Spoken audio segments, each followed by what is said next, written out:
Hello friends, मैं अरविंद आप सभी का स्वागत करता हूं। दोस्तों, आज हम बात करेंगे मूल कर्तव्य यानी कि फंडामेंटल ड्यूटीज जो हैं उसकी बात करेंगे। दोस्तों, इसके पहले हम बात कर चुके हैं भाग 4 यानी कि राज्य के नीति निर्देशक तत्व जो थे उस पर हम बात कर चुके हैं। आज हमारे संविधान में जो है मूल कर्तव्यों की जो चर्चा की गई है उसी पर आज हम बात करेंगे। तो दोस्तों, बिना किसी देरी के शुरू करते हैं। दोस्तों, आज हम बात करेंगे भाग 4 यानी कि फंडामेंटल ड्यूटीज़ की बात करेंगे। दोस्तों, इसके पहले हम बात कर चुके हैं डीपीएसपी यानी कि directive principle of state policy, जो कि राज्य के नीति निर्देशक तत्व थे। वहाँ पर राज्य के कुछ कर्तव्य निर्धारित किए गए थे। और उसके पहले हमने पढ़ा था भाग 3 यानी कि फंडामेंटल राइट्स, मौलिक अधिकार। वहाँ पर हम लोगों को कुछ अधिकार दिए गए थे। और यहाँ पर जो है भाग 4 का यानी कि फंडामेंटल ड्यूटीज़, यहाँ पर हम लोगों के कुछ कर्तव्य दिए गए हैं। तो आप लोगों के मन में एक प्रश्न उठ रहा होगा कि वहाँ पर तो जो है राज्य को मानना बाध्यकारी था कि राज्य को ऐसा करना ही करना है, तो क्या यहाँ पर हम लोगों को भी मानना बाध्यकारी होगा? तो ऐसा बिल्कुल नहीं है। ऐसा कहीं भी नहीं लिखा हुआ है कि इसको मानना जो है बाध्यकारी है, और इसका जो है इसको ना मानने पर कहीं पर भी कोई सज़ा का भी प्रावधान नहीं किया गया है। तो शुरू करते हैं अपनी बात हम।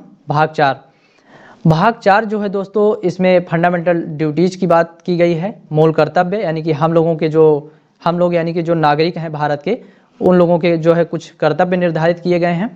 और इसकी चर्चा जो है अनुच्छेद 51 का में है।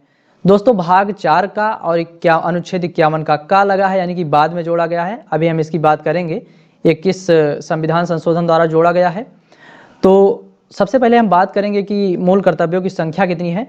तो मूल कर्तव्यों की संख्या जो है वर्तमान में 11 है। इसको याद रखना।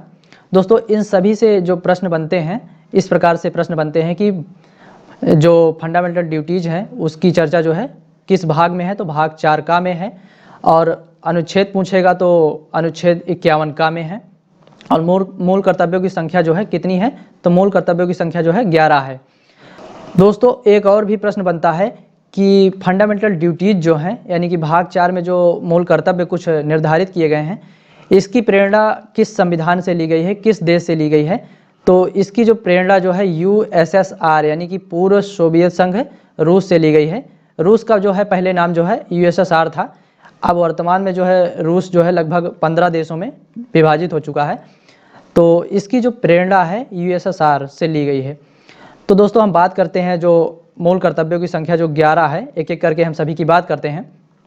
तो पहला जो हमारा मूल कर्तव्य है, संविधान का पालन करें और उसके आदर्श संस्थाओं तथा राष्ट्रीय प्रतीकों का सम्मान करें। इसमें 3 बात कही गई है, संविधान का पालन करें, आदर्श संस्थाओं का तथा राष्ट्रीय प्रतीकों का जो है सम्मान करें। तो संविधान जो है, जैसा कि आप लोगों को पता ही होगा कि हमारा जो है पूरा देश जो है कंट्रोल होता है भारतीय संविधान से, तो इसका जो है पालन करना अति अनिवार्य है। और दूसरा कहा गया है कि आदर्श संस्थाओं का मतलब जो है जैसे संसद हो गया, सुप्रीम कोर्ट हो गया, हाई कोर्ट हो गया, इसका आप सम्मान करें। और तीसरा है कि राष्ट्रीय प्रतीकों का मतलब जैसे राष्ट्रीय ध्वज हो गया, राष्ट्रगान हो गया और राष्ट्रीय पक्षी हो गया, इन सभी का जो है आप सम्मान करें। तो ये शायद आपको समझ में आ गया होगा पहला कर्तव्य क्या है, संविधान का पालन करें और उसके आदर्श संस्थाओं तथा राष्ट्रीय प्रतीकों का सम्मान करें। और अगला देखते हैं, अगला कर्तव्य क्या है। तो दूसरा हमारा कर्तव्य बनता है कि राष्ट्रीय आंदोलन को प्रेरित करने वाले आदर्शों को हृदय में संजोए रखें और उनका पालन करें। दूसरा याद रखना दोस्तों, राष्ट्रीय आंदोलन को प्रेरित करने वाले आदर्शों को हृदय में संजोए रखें और उनका पालन करें।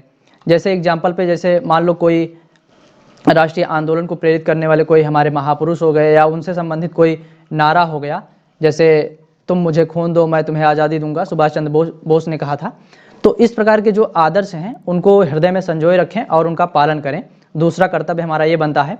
और हमारा तीसरा कर्तव्य बनता है कि देश की संप्रभुता, एकता और अखंडता को बनाए रखें। एकता और अखंडता की बात हम ऑलरेडी पहले भी कर चुके हैं प्रस्तावना में भी।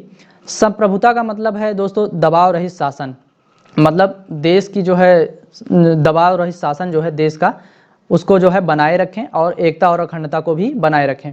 और चौथा हमारा कर्तव्य बनता है देश की रक्षा करें और आह्वान किए जाने पर राष्ट्र की सेवा करें।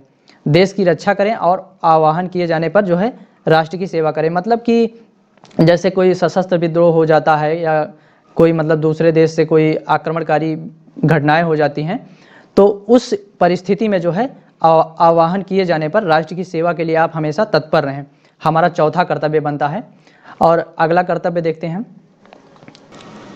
पांचवा कर्तव्य दोस्तों है कि देश के लोगों में नम्रता तथा भाईचारा बनाए रखें और ऐसी प्रथाओं का त्याग करें जो स्त्रियों के सम्मान के विरुद्ध हो। दोस्तों इसको मैं दोबारा रिपीट करता हूं, देश के लोगों में नम्रता तथा भाईचारा बनाए रखें और ऐसी प्रथाओं का त्याग करें जो स्त्रियों के सम्मान के विरुद्ध हो।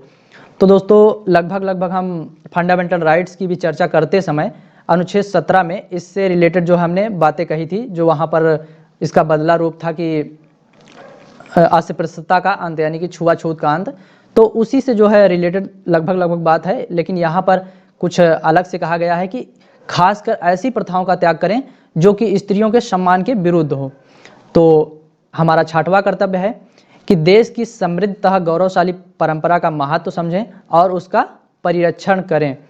देश की समृद्धि तथा गौरवशाली परंपरा का महत्व समझें और उनका परिरक्षण करें। मतलब ऐसी जो है गौरवशाली परंपराएं जो कि हमारे पूर्वजों ने हमें सौंपी है, उसका जो है महत्व समझें और उसकी रक्षा भी करें।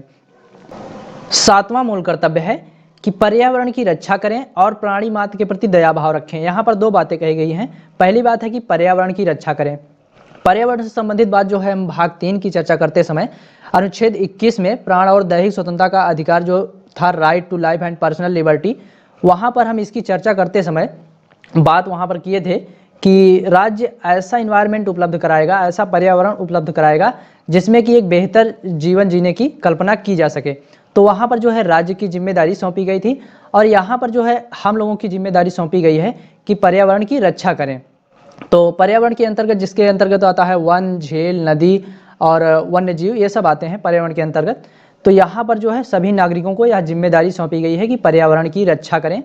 यहाँ पर लगभग एक दूसरे से रिलेट है कि अगर हम पर्यावरण की रक्षा करेंगे तभी हमें एक अच्छा पर्यावरण जीवन जीने के लिए उपलब्ध हो पाएगा। दूसरी बात कही गई है कि प्राणी मात्र के प्रति दया भाव रखें। प्राणी मात्र के प्रति दया भाव रखें, यहाँ पर इसका तात्पर्य है कि मतलब सभी को जीवन जीने का समान अधिकार प्राप्त है जितना कि आपको। तो प्राणी मात्र के प्रति यानी कि सभी प्राणियों से प्रेम दया की भावना बनाए रखें। हम अगला कर्तव्य देखते हैं। आठवां दोस्तों हमारा मूल कर्तव्य है कि वैज्ञानिक दृष्टिकोण को अपनाएं। वैज्ञानिक दृष्टिकोण को अपनाने का यहाँ पर तात्पर्य है कि हमें उन ट्रेडिशनल बातों को नहीं मानना है जो समाज में पाखंडवाद और अंधविश्वास को बढ़ावा देती हों। हमें वैज्ञानिक दृष्टिकोण को अपनाना है कि जो विज्ञान के दृष्टिकोण पर सही उतरती हैं, हमें उन बातों को मानना है। और हमारा 9वां मूल कर्तव्य है कि सार्वजनिक संपत्ति की रक्षा करें तथा हिंसा से दूर रहें। 9वां है सार्वजनिक संपत्ति की रक्षा करें तथा हिंसा से, लड़ाई झगड़े से यानी कि दूर रहें। 10वां हमारा मूल कर्तव्य है कि व्यक्तिगत तथा सामूहिक भलाई के लिए तैयार रहें। व्यक्तिगत तथा सामूहिक भलाई के लिए तैयार रहें, 10वां हमारा मूल कर्तव्य है। और 11वां मूल कर्तव्य देखते हैं। दोस्तों हमारा 11वां मूल कर्तव्य है कि 6 से 14 वर्ष की आयु के बच्चों के अभिभावकों यानी कि गार्जियन का यह कर्तव्य होगा कि वे अपने बच्चों को शिक्षा उपलब्ध करवाएं। दोस्तों यहाँ पर जो 6 से 14 वर्ष की आयु के बच्चे हैं, यहाँ पर उनके गार्जियन जो हैं उनका कर्तव्य यहाँ पर बताया गया है कि वे अपने बच्चों को जो है अनिवार्य रूप से शिक्षा जो है उपलब्ध करवाएं। दोस्तों हमने भाग 3 यानी कि फंडामेंटल राइट्स में अनुच्छेद 21 की चर्चा करते समय राइट टू एजुकेशन, शिक्षा का अधिकार, वहाँ पर हमने बात की थी कि राज्य जो है 6 से 14 वर्ष तक के बच्चों को जो है निःशुल्क एवं अनिवार्य शिक्षा जो है उपलब्ध करवाएगा। तो वहाँ पर जो है राज्य की जिम्मेदारी सौंपी गई थी और यहाँ पर जो है उनके गार्जियन यानी कि उनके माता पिता की जिम्मेदारी सौंपी गई है। और अनुच्छेद 45 की हमने डीपीएसपी की बात करते समय भाग 3 DPSP, directive principle of state policy, वहाँ पर हमने अनुच्छेद 45 की भी चर्चा करते समय वहाँ पर कहा गया था कि राज्य 6 वर्ष तक आयु के बच्चों की शिक्षा और उनकी बाल व्यवस्था की देखभाल करेगा। मतलब वहाँ पर राज्य का कर्तव्य बताया गया था, यहाँ पर उनके गार्जियन का कर्तव्य बताया गया है। और फंडामेंटल राइट्स में जो है राज्य की जिम्मेदारी सौंपी गई थी। तो कहीं ना कहीं हमारे संविधान में बच्चों की अच्छे विकास के लिए बहुत सारे अनुच्छेदों में जो है बात की गई है तो याद रखना दोस्तों, 11वां हमारा मूल कर्तव्य है 6 से 14 वर्ष की आयु के बच्चों के अभिभावकों का यह कर्तव्य होगा कि वे अपने बच्चों को शिक्षा उपलब्ध करवाएं। तो दोस्तों थोड़ी कुछ और बातें हम जान लेते हैं। दोस्तों अभी तक हमने जो 11 मूल कर्तव्यों की चर्चा की, उसकी जो चर्चा है मूल संविधान में नहीं थी। मूल संविधान का तात्पर्य है जब संविधान बन गया था पूरी तरह से, तब उसमें जो है मूल कर्तव्यों की जो है कहीं भी चर्चा नहीं थी। तो मूल कर्तव्य को जो है सरदार स्वर्ण सिंह समिति की सिफारिश पर 42वें संविधान संशोधन 1976 द्वारा जो है जोड़ा गया था। तब उसमें जो है संविधान में एक नया भाग बनाकर भाग 4 के अनुच्छेद 51 का के रूप में जोड़ा गया था। जब जोड़ा गया था तब इसमें 10 मूल कर्तव्यों का जिक्र किया गया था, लेकिन 86वां संविधान संशोधन 2002 द्वारा 11वां मूल कर्तव्य के रूप में जो है जो हमने अभी चर्चा की, वह 6 से 14 वर्ष की आयु के बच्चों को शिक्षा का अवसर प्रदान करने को जो है उनके माता पिता या संरक्षक का मूल कर्तव्य बना दिया गया। तो इसमें कुछ नोट के रूप में है, इसको थोड़ा हम जान लेते हैं। मूलतः मौलिक कर्तव्यों की जो है संख्या 10 थी, हमने अभी बात की कि 10 थी, लेकिन 86वां संविधान संशोधन 2002 द्वारा 11वां मूल कर्तव्य भी जोड़ दिया गया। तो मतलब मूल संविधान में इसकी चर्चा नहीं थी, लेकिन जो 42वां संविधान संशोधन द्वारा जोड़ा गया था तब इसमें 10 मूल कर्तव्य जोड़ा गया था, लेकिन 86वां संविधान संशोधन 2002 द्वारा इसमें एक नया मूल कर्तव्य जोड़ दिया गया था। तो इसको याद रखना। तो दोस्तों आज के लिए इतना ही। वीडियो अच्छी लगी हो तो वीडियो को लाइक करना और अपने दोस्तों के पास भी शेयर करना। और हमारा मोटिवेशनल और अधिक बढ़ाने के लिए दोस्तों चैनल को अगर नए हो तो सब्सक्राइब जरूर करना। तो अगली वीडियो में हम बात करेंगे भाग 5 यानी कि द यूनियन संघ की चर्चा करेंगे। तो मिलते हैं एक नई वीडियो में, आज के लिए इतना ही।